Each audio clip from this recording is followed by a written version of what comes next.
Hello दोस्तों, आप सबों को ये एकेडमी चैनल पे स्वागत है और good morning to everyone.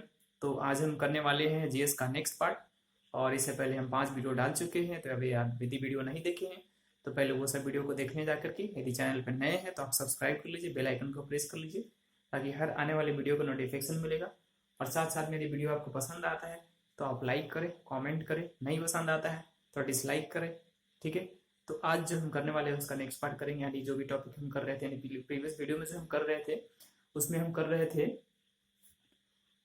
Total cost और मार्जिनल कॉस्ट के बारे में लास्ट टॉपिक डिस्कस किए हुए थे। तो आज इसको कंटिन्यू करेंगे हम कि उसके बाद का क्या टॉपिक है।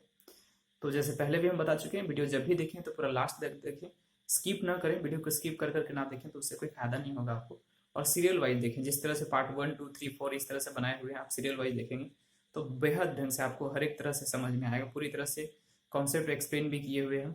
और बहुत अच्छे से, अगर कंटेंट गाइस यदि कंटेंट की बात करें तो बहुत ही हाई क्वालिटी का कंटेंट है ये। आप इसको यदि अच्छे से कर लेते हैं तो कोई भी एग्जाम आपको मिस नहीं होगा। ठीक है। ये कंटेंट जो है बहुत ही हाई क्लास से लिए हुए हैं हम। तो इसमें हम ज़्यादा बताएंगे क्योंकि पहले हम बता चुके हैं। तो आप ध्यान से पढ़ें और अच्छा होगा आपके लिए कि मैंने बढ़िया से करें और लोगों को शेयर करें ताकि और लोगों को फायदा होगा इससे।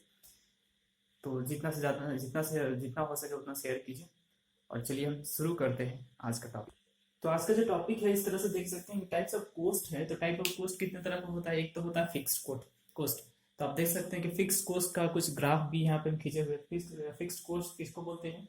यह हमेशा एक सीधी रेखा एक्स अक्ष के समानांतर होता है। मतलब क्या होता है कि ये फिक्स्ड कॉस्ट होता है। चाहे आप यूनिट कितना हो चेंज कर ले, उसका कॉस्ट वही रहेगा, यानी फिक्स ही रहेगा, यानी कांस्टेंट रहता है। ठीक है। तो कॉस्ट चेंज नहीं होता है। यूनिट, जो भी यूनिट चेंज होता है लेकिन कॉस्ट चेंज नहीं होता है, तो ऐसे कॉस्ट को हम बोलते हैं फिक्स्ड कॉस्ट प्राइस या फिक्स्ड कॉस्ट। तो आप देख सकते हैं कि इस तरह का उसका ग्राफ होता है, एक सीधी रेखा में स्ट्रेट लाइन होता है जो कि एक एक्सिस का पैरेलल होता है, एक एक्सिस का समानांतर होता है। उसके बाद बात करें यदि एवरेज फिक्स कॉस्ट का, तो यह नीचे की ओर झुकी हुई रेखा होती है। यानी एवरेज कॉस्ट इस तरह से होता है, इसका ग्राफ इस तरह से होता है। ये यू शेप भी हो सकता है, पहले बढ़ता है फिर घटता है, फिर बढ़ता है फिर घटता है। तो ये क्या होता है, यू शेप में हमेशा उसका फिगर बनता है। तो ऐसे को हम बोलते हैं एवरेज फिक्स कॉस्ट। ठीक है। उसके बाद बात करें यदि वेरिएबल कॉस्ट का, तो वेरिएबल कॉस्ट में क्या होता है, वेरी विथ यूनिट। यूनिट के साथ साथ इसका कॉस्ट भी चेंज होता है, तो ये वेरिएबल कॉस्ट होता है। ठीक है। तो इस तरह से यहाँ पे क्वेश्चन एक मतलब ग्राफ से रिलेटेड पूछा जाता है कि एवरेज फिक्स कॉस्ट का ग्राफ कैसा होता है। तो यू शेप का होता है और फिक्स कॉस्ट का इस तरह से स्ट्रेट लाइन एक सौ होगा जो कि एक एक्सिस का पैरेलल होगा। और ये तो वेरी करता है, यानी कभी नीचे जाता है तो कभी ऊपर आता है। ये टाइम के साथ नीचे भी झुक सकता है लाइन, ऊपर भी जा सकता है। तो ये वेरी करता है विथ यूनिट। तो ये हमारा इतना तरह के यहाँ पे वेरिएबल कॉस्ट पढ़ना है। और एवरेज वेरिएबल कॉस्ट वाला जो है उसका, जो कि देख रहे हैं आप डायग्राम, यू शेप का इसका फिगर बनता है, ऐसा भी बनता है जैसे ये बना हुआ है ना, इसके साथ साथ ऐसा भी बनता है, ऐसा भी ग्राफ बनता है। यानी पहले घटेगा फिर बढ़ेगा, फिर घटेगा फिर बढ़ेगा, तो इस तरह से होता है। तो ये हमारा जो होता है एवरेज वेरिएबल कॉस्ट होता है। ठीक है। उम्मीद करता हूँ ये टॉपिक ही बहुत ही आसान था और इतना ही था, इससे ज़्यादा नहीं था। तो इसके आगे हम चलते हैं, क्या है टॉपिक। तो उसके बाद का जो टॉपिक है आप देख सकते हैं इस तरह से है। तो आई थिंक कुछ थोड़ा सा साइनिंग हो रहा है, तो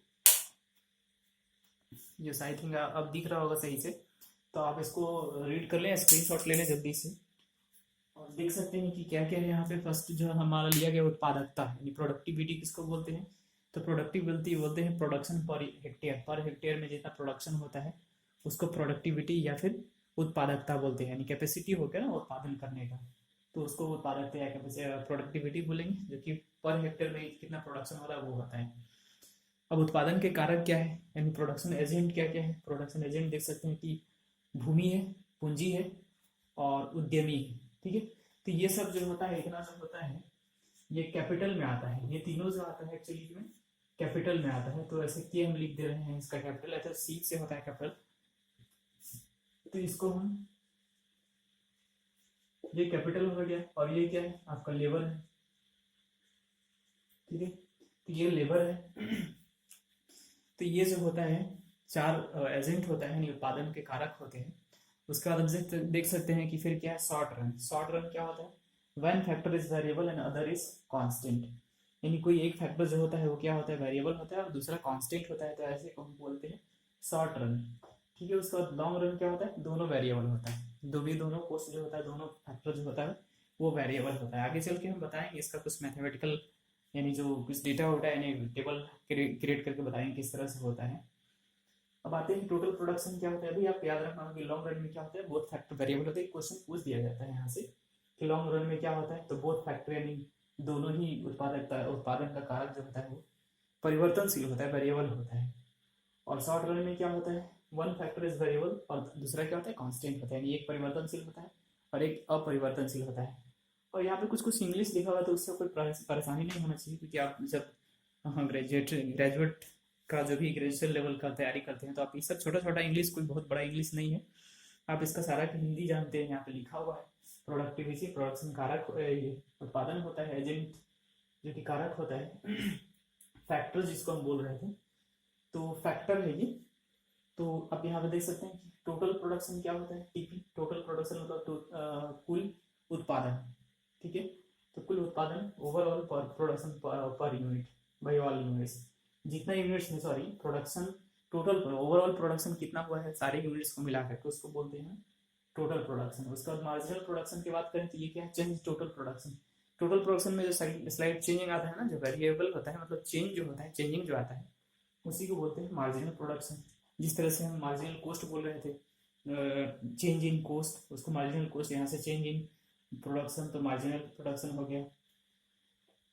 उसके बाद आप देख रहे हैं कि एवरेज प्रोडक्शन क्या हो रहा है, एवरेज प्रोडक्शन में प्रोडक्शन पर यूनिट पे कितना प्रोडक्शन हो रहा है, ये हमारा एवरेज प्रोडक्शन होता है, ठीक है।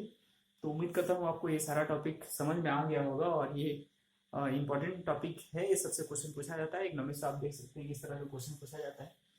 तो बस आपको ये ध्यान रखना है कि लॉन्ग शॉर्ट रन क्या होता है, लॉन्ग रन क्या होता है, उत्पादन के कारक क्या क्या होता है, यानी कि प्रोडक्शन फैक्टर क्या क्या है, मार्जिनल प्रोडक्शन पहले से आप करते आ रहे हैं, मार्जिनल जहाँ भी वर्ड लाता है तो प्रोडक्शन है तो प्रोडक्शन में जो चेंज आता है उसको मार्जिनल बोलेंगे।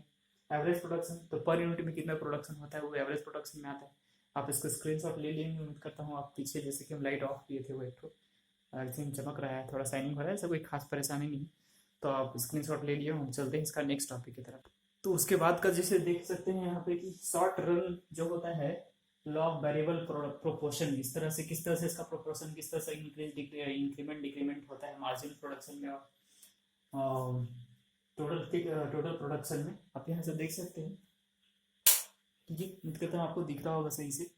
तो आप देख सकते हैं कि यहाँ पे क्या है, कैपिटल पूंजी वगैरह जो था उद्यमी यानी इसमें जो भी था हुआ था, इसके बाद ये लेबर है और ये टोटल प्रोडक्शन है और ये मार्जिनल प्रोडक्शन है, आप लिखा हुआ है यहाँ पे देख सकते हैं शॉर्ट में। तो आप देखेंगे 3 स्टेज में यहाँ पे स्टेज डिवाइड किया गया। फर्स्ट स्टेज में बताया गया है कि क्या है, स्टेज व्हेन एमपी इंक्रीजेस, यानी मार्जिनल प्राइस क्या है, मार्जिनल प्रोडक्शन जो है वो क्या हो रहा है, इंक्रीज हो रहा है, increases. Then TP decreases with increasing rate, TP क्या हो रहा है ऐसे केस में टीपी क्या होता है, डिक्रीज होता है। आई थिंक कुछ मिस हुआ है यहाँ पे, इंक्रीज सॉरी, टीपी क्या होगा, डिक्रीज नहीं इंक्रीज होना चाहिए I think, yes. So decreasing rate होता है आई थिंक एक पर मिनट, ठीक है। तो यहाँ पे एक मिसप्रिंट हुआ है, यहाँ पे डिक्रीज होना इंक्रीज होना चाहिए, टीपी इंक्रीज कर रहा है तो क्या होगा, इफ एमबी मार्जिनल प्राइस जो है, मार्जिनल प्रोडक्शन जो है वो इंक्रीज करेगा तो टीपी भी इंक्रीज करेगा विथ मार्जिनल, किस रेट से, इंक्रीजिंग रेट से। इसका जिस तरह का इंक्रीजिंग रेट होगा ये भी इंक्रीज करेगा। तो आप देख सकते हैं उसके बाद स्टेज 2 में क्या है, मेन मार्जिनल प्रोडक्शन जो है डिक्रीजेस, यहाँ देख सकते हैं कि डिक्रीज हो रहा है, 12 हुआ, 12 से 10 6 ये क्या हो रहा है, डिक्रीज हो रहा है, main marginal production decreases, then TP यानी total production increases with decreasing rate, ये क्या होगा, इंक्रीज करेगा, किस रेट से, इसका डिक्रीजिंग रेट से, उसी के अनुसार ये इंक्रीज करेगा, ठीक है। आप देख सकते हैं इंक्रीज कर रहा है। उसके बाद स्टेज 3 में जो है उससे पहले एक यहाँ पे है कि जो जीरो है ना एमपी मतलब मार्जिनल प्रोडक्शन जब जीरो होता है तो टोटल प्रोडक्शन मैक्सिमम ऐसा केस में होता है, ठीक है। Then maximum TP is maximum. Stage 3 की बात करें तो व्हेन एमपी यानी marginal production negative then TP decrease, यानी कि जब ये नेगेटिव होगा, कौन सा, मार्जिनल प्रोडक्शन देख सकते हैं 0 और -4 और -8, तो यहाँ क्या हो रहा है, टोटल प्रोडक्शन भी डिक्रीज कर रहा है, 60 से 52 हो गया, ठीक है। तो ऐसे केस में क्या हो रहा है, यानी कि जब ये नेगेटिव जा रहा है, ठीक है, मार्जिनल प्रोडक्शन जो है वो नेगेटिव हुआ, तो ऐसे केस में क्या हो रहा है कि ये टोटल प्रोडक्शन भी घट रहा है, डिक्रीज हो रहा है। ठीक है। अब उसके बाद देखेंगे मार्जिनल प्रोडक्शन किसको बोलते हैं। मार्जिनल प्रोडक्शन का कुछ नोट्स हैं। मार्जिनल प्रोडक्शन जीरो और नेगेटिव हो सकता है, यानी ये नोट्स है, तो ये कभी कभी क्वेश्चन बना के दे दिया जाता है कि ट्रू फॉल्स में भी दे सकता है कि ये स्टेटमेंट सही है कि करेक्ट है, मार्जिनल प्रोडक्शन जीरो होता है या नेगेटिव है। तो ऐसा कभी नहीं होता है। मार्जिनल प्रोडक्शन जो है कभी जीरो और नेगेटिव होता है, जीरो और नेगेटिव हो सकता है मार्जिनल प्रोडक्शन। लेकिन एवरेज प्रोडक्शन की बात करें तो ये कभी ना जीरो होता है और ना ही नेगेटिव होता है। ठीक है। तो एवरेज प्रोडक्शन क्या होगा, ना तो जीरो होगा और ना ही तो नेगेटिव होगा। तो ये जो होता है एवरेज प्रोडक्शन होता है। तो ये नोट्स बना के कभी कभी दे देता है स्टेटमेंट में। उम्मीद करता हूँ आपको समझ में आ गया। आप स्क्रीनशॉट ले लें इसको और सही से नोट्स वगैरह बना के इसको एक दो बार पढ़ना होगा आपको, तो पूरी तरह से आपको समझ में आ गया।